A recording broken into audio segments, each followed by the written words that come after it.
my dead notes tied me down with silk chains wrapped around my soul. It seems so obvious that I should put an end to. Buat kalian yang mau beli poin atau koin FIFA, kalian bisa cek di www.morok.com. Kalian juga bisa pakai code CJM untuk dapetin diskon 5%. So, save money, play better. Halo guys, balik lagi ke channel CJM. Dan akhirnya balik lagi ke pembahasan gue tentang pertandingan bola yang udah lama gue gak bikin. Tapi akhirnya gue hari ini bisa bikin. Dan ini khusus gue bakal ngebahas 4 pertandingan Champions League Round of 16 yang kemarin udah main pastinya. Dan ya, kalian tahu kan, udah tahu pasti gue fans Arsenal dan apa yang terjadi sama Arsenal. Tapi itu bakal gue bahas terakhir. Kita bakal mulai dulu dari yang pertama, yaitu Benfica yang berhasil menang 1-0 atas Borussia Dortmund di kandang mereka. Jadi ini masih leg pertama pastinya, karena ada 2 leg di round of 16. Dan menurut gue ini hasil yang bagus banget buat Benfica. Tapi bukan berarti mereka udah selangkah di babak perempat final. Karena menurut gue Dortmund nanti di kandang di Signal Iduna Park bakal nunjukin bahwa mereka adalah tim yang benar-benar kuat. Dan kemarin menurut gue cuman kayak emang lagi agak gak beruntung aja. Meskipun emang Pierre-Emerick Aubameyang gagal manfaatin penalti. Dan ditepisnya itu sama salah satu kiper muda Brazil, kalau nggak salah dia masih usia 20 tahunan. Terus juga pemain yang mencetak gol, satu-satunya gol terjadi di pertandingan itu adalah Kostas Mitroglou yang merupakan dulu pemain Fulham kalau nggak salah. Dan dia sekarang benar-benar jadi lumayan bagus. Dan sekarang lagi bagus banget dia, actually 13 pertandingan di all competitions buat Benfica. Dia nyetak 13 gol, jadi pasti itu catatan yang bagus buat Mitroglou, masih berusia 28 tahun setahu gue. Dan emang penampilan Dortmund juga lagi kurang bagus sejak akhir Desember kemarin khususnya. Bahkan Aubameyang kayaknya baru nyetak 2 gol di 8 pertandingan terakhir deh bersama Dortmund. Jadi emang ini Dortmund butuh sesuatu yang jelas, karena kelihatannya mereka walaupun kayak di awal musim kan tahu sendiri mereka gilanya kayak apa kan.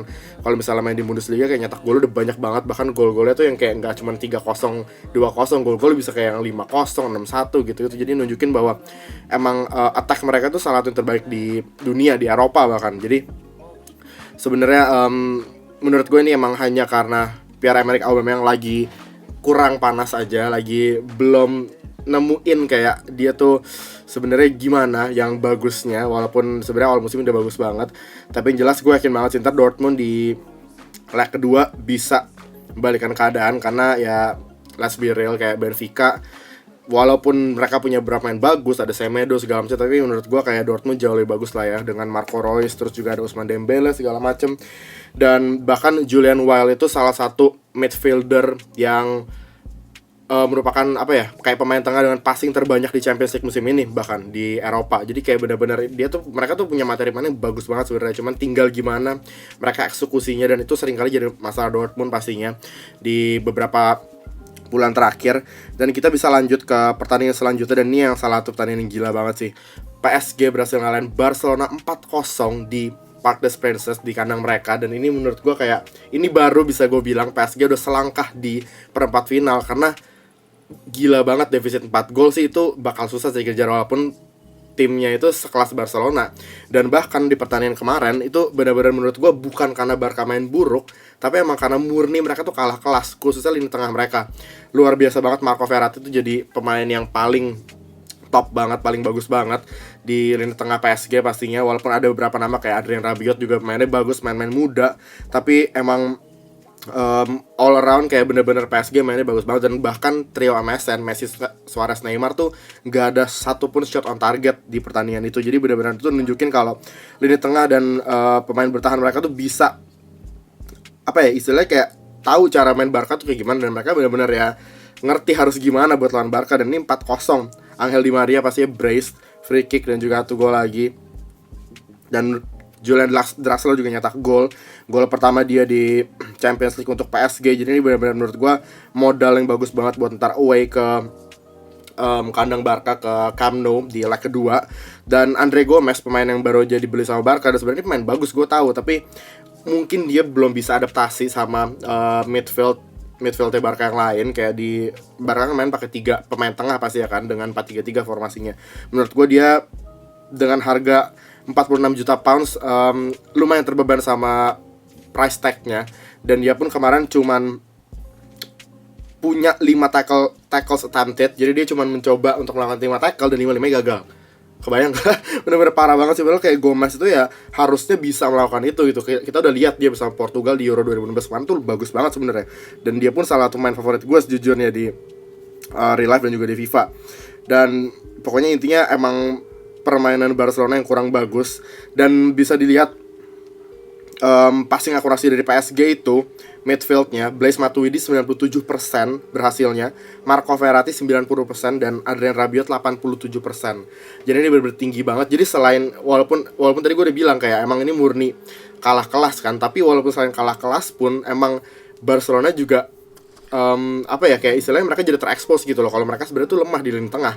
Karena selama ini di La Liga walaupun beberapa kali mereka kesandung, tapi kayak tetap orang mandangnya lini tengah Barcelona salah satu yang terhebat. Tapi ternyata PSG tuh di malam kemarin nunjukin kalau sebenarnya lini tengah Barca tuh nggak ada apa-apa dibanding lini tengah mereka, dan ini luar biasa banget. Dan ada yang menarik juga, Marco Verratti pastinya waktu itu sempat dikabarin mau dibeli sama Barca, dan kemarin dia juga sempat di interview ditanya kan, gimana pendapat tuh kalau misalnya pindah ke Barca. Terus dia bilang kayak ya gue nggak nutup kemungkinan, kayak pemain manapun di seluruh dunia pasti bakal mau kalau misalnya main buat Barca. Mereka punya salah satu squad terhebat, mereka punya trio attackers paling tajam di seluruh dunia, dan mereka juga pasti punya hal itu Andres Iniesta. Jadi kayak ini mungkin bisa jadi rumor yang bakal berhembus kencang di musim panas nanti.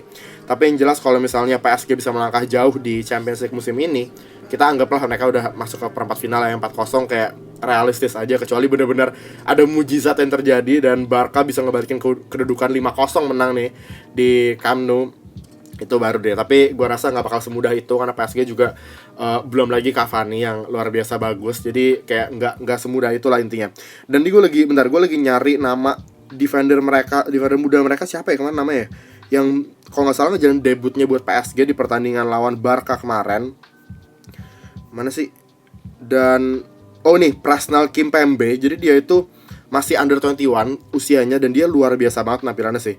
Mana nih, kalau misalnya gue bisa lihat statsnya Kimpembe. Adrien Rabiot kemarin juga luar biasa. Nih gue bacain statsnya, 100% tackles won, 56 passing, 4 interception, 4 take ons, dan juga 1 chance created. Jadi bener-bener Rabiot juga salah satu pemain luar biasa. Dan Rabiot ini kalau kalian tahu beberapa musim lalu pernah diincar sama Wenger. Walaupun ya tahu sendiri lah ya kalau Wenger incar pemain kayak begitulah ya, cuman ngomong doang.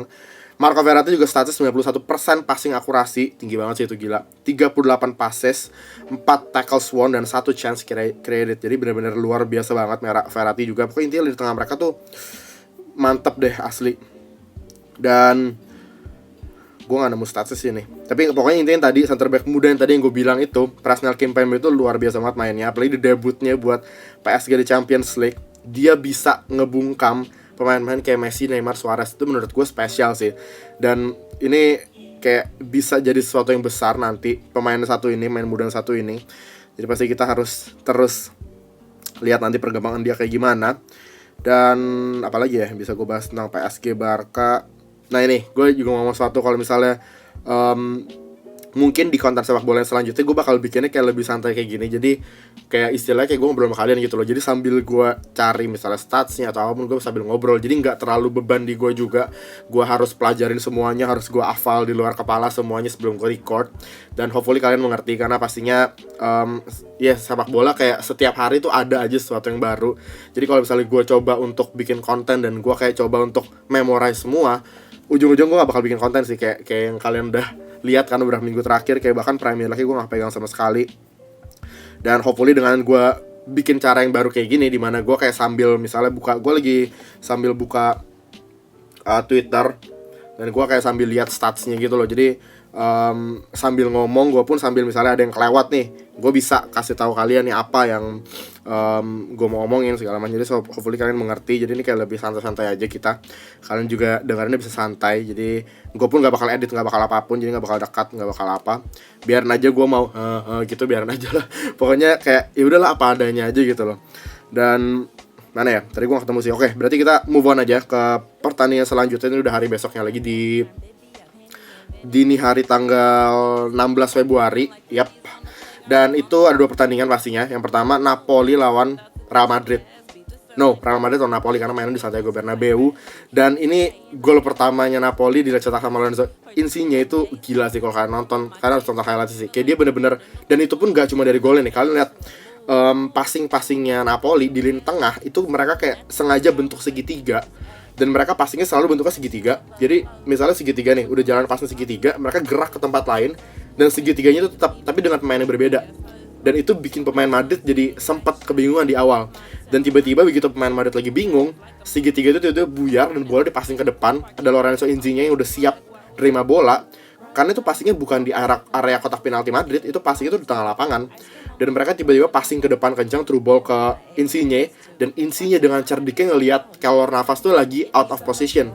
Dia lagi agak sedikit di depan, nggak di dalam kotak penaltinya, atau maksudnya nggak di dalam kotak yang kecil dalam kotak penaltinya. Pokoknya intinya dia sedikit keluar dan dicongkel langsung dicip dari jarak jauh dan gol.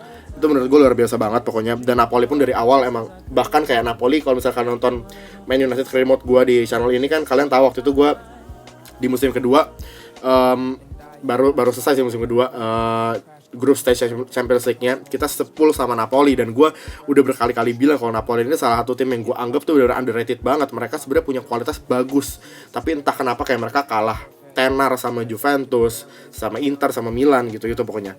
Dan mereka ngebuktiin semalam, walaupun akhirnya mereka kalah juga 3-1, karena ya Real Madrid tetap Real Madrid sih. Apalagi luar biasa banget mereka, babak pertama mereka berhasil nyamain kedudukan 1-1 lewat golnya Benzema. Dan mereka pun kayak possession wise dan shot wise juga mereka benar-benar unggul jauh, dominan banget. Shotnya bahkan mereka di babak pertama itu 12 shot dibanding Napoli cuma punya 2 shot, dan skornya 1-1.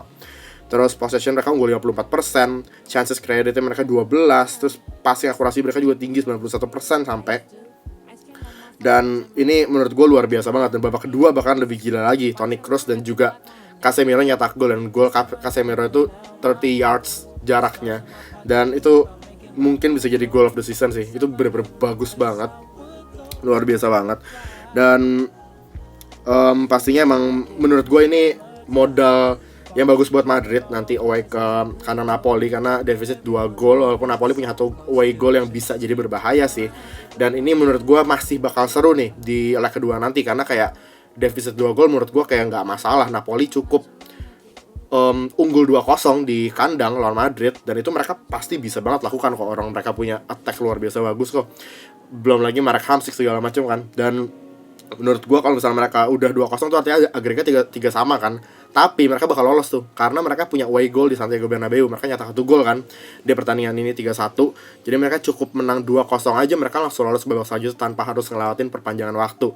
Jadi mungkin ini yang bisa jadi sedikit suntikan motivasi buat pemain-pemain Napoli.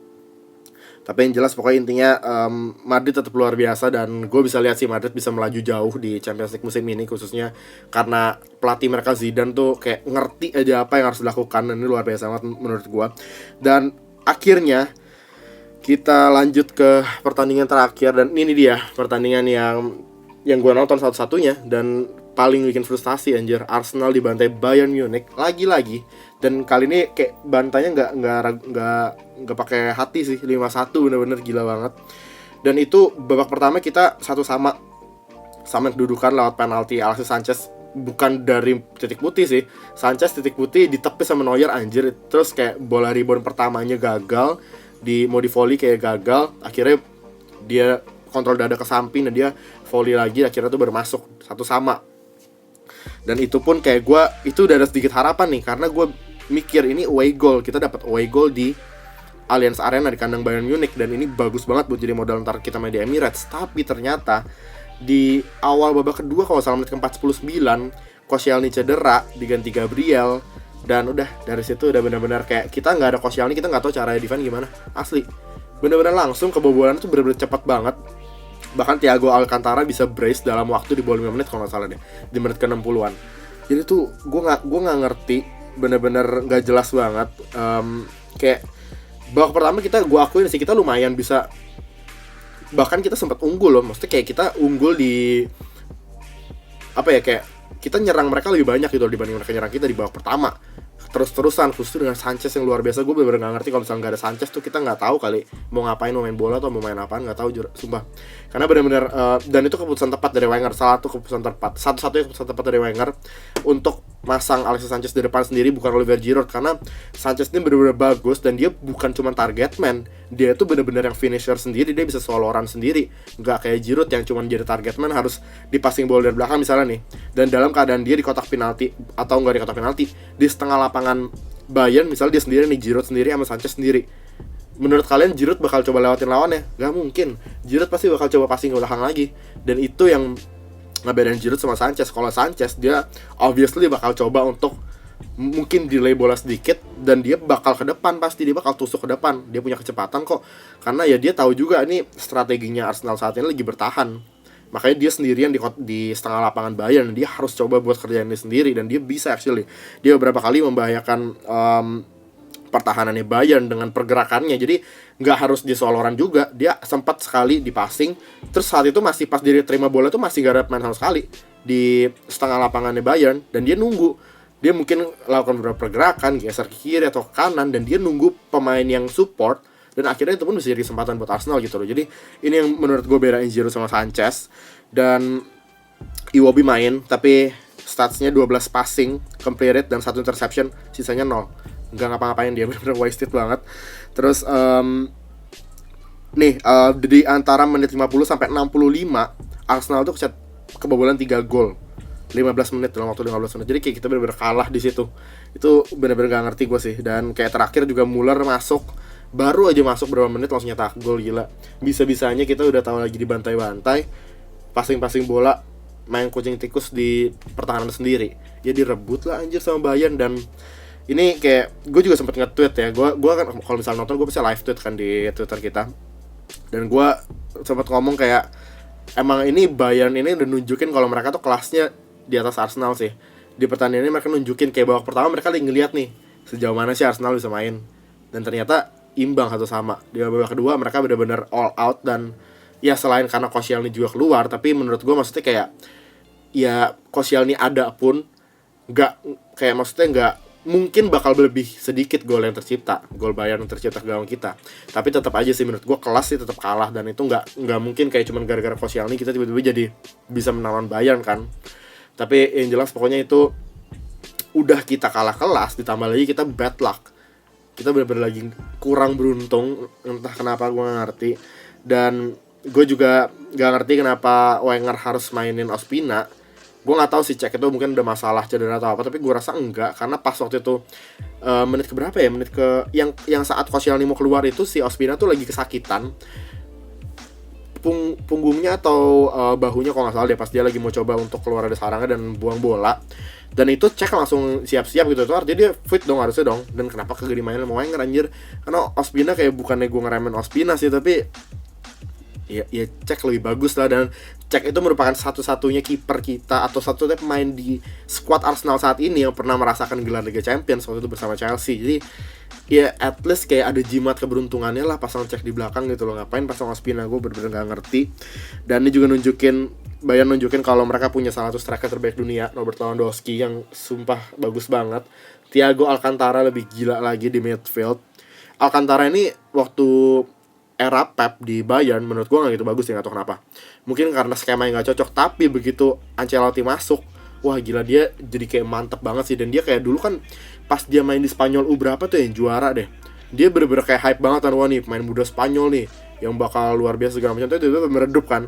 Dan sekarang menurut gue Thiago udah nemuin lagi sih kayak dia tuh harus gimana sebenarnya, ini luar biasa banget. Arjen Robben juga si tua kladi, itu gol pertamanya Bayern, dan itu kayak anjir tuh tipikalnya Robben banget sih. Masa kayak Francis Coquelin gak bisa tahu sih? Kayak selama ini lu ngapain aja, gila lu bisa gak tahu Robben itu kebiasaannya di sisi kanan nusuk ke dalam, nggak lari, abis itu baru karen saat ke dalam, tendang kaki kiri. Masa iya kagak tahu juga, gila kali ya. Kalau kalian bener-bener kayak bingung, nih Robben mau ngapain? Lu selama ini kemana aja bro? Kayak masa nggak tahu Robben tuh bisa kayak gitu. Dan ini kayak signature move-nya Robben yang berulang kali ya berhasil terus, nggak tahu lah, nggak ngerti gue. Dan kita kayak beberapa main kita tuh dilewatin sama Robben, karena bener-bener nggak ada yang mau ambil gitu loh. Karena kalau misalnya Robben kayak gitu, menurut gue tuh bukannya diliatin, harus lu coba tackle atau at least kalau misalnya terpaksa ya lakukan pelanggaran di situ. Walaupun sebenarnya pelanggaran pun itu bakal berbahaya banget karena itu di tepi kotak penalti kita kan. Tapi at least tuh menghentikan gerakan signature Robben gitu loh. Dan gol Robben itu dari luar kotak penalti, bahkan dia lenggongin bola ke pojok kiri atas gawangnya Ospina. Jadi gue bener-bener gak ngerti. Dan ini statsnya Robben di pertandingan kemarin: 6 shot, 4 crossing, 3 duel udara dimenangin, 1 chance created, dan 1 trademark golnya dia. Jadi luar biasa banget sih Robben ini, yang udah tua tapi ya masih aja. Dan ini statistik akhir dari pertandingan full time. Shotnya itu 24 buat Bayern Munich dan Arsenal cuma punya 7. Possession 66% buat Bayern, Arsenal 34%. Terus chances creditnya 18 buat Bayern dan cuma 4 buat Arsenal. Dan passing akurasinya Bayern Munich pun mencapai 89%.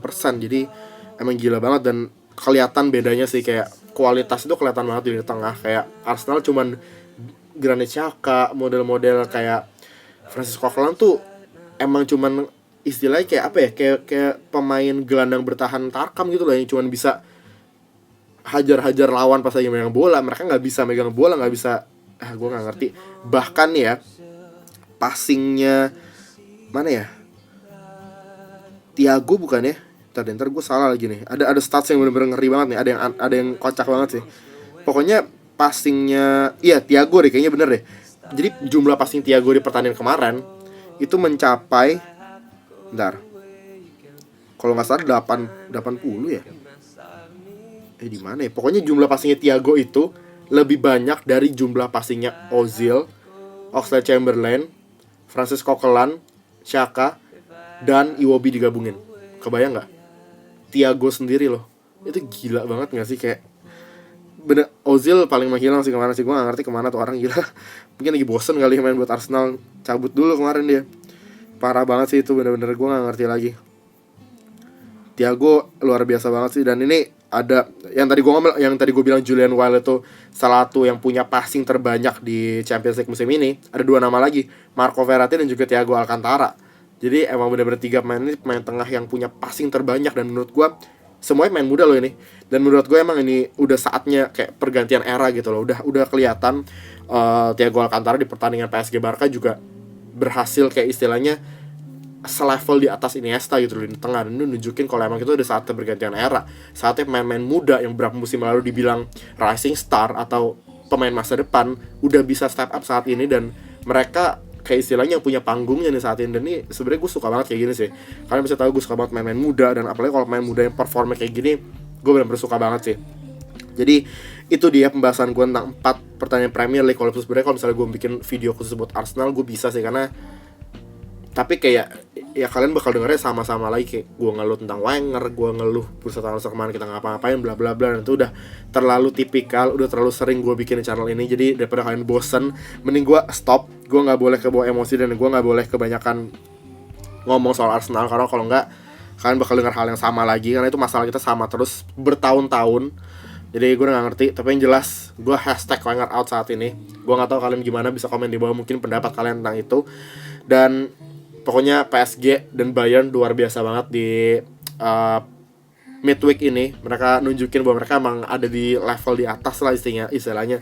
Dan yang paling gak diduga sih PSG sih, gila. Jadi luar biasa. Dan buat fans bola netral, ini minggu ini tengah pekan ini kayak luar biasa sih. Kayak lu gak nyesel gitu loh, lu begadang sampai jam 3 pagi. Liga Champions jam setengah 3 baru mulai kan. Lu begadang jam 3 pagi untuk nonton pertandingan ini, karena hasilnya bener-bener bagus-bagus banget kan. Bener-bener yang luar biasa, golnya banyak. Dan kayak ada kejutan PSG 4-0 Barca. Dan itu gak bakal kalian temuin di yang pertandingan biasa gitu loh. Jadi menurut gue ini luar biasa banget, midweek yang luar biasa. Terima kasih buat kalian yang nonton sampai sekarang.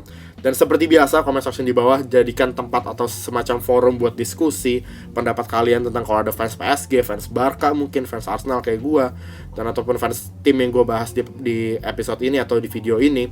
Kalian bisa komen di bawah. Dan yap, nanti gue bakal baca komen-komen kalian, dan mungkin kita bakal berdebat atau berargumen di bawah, di comment section di bawah. Jadi thanks for watching, don't forget to like, subscribe, and I'll see you in the next one.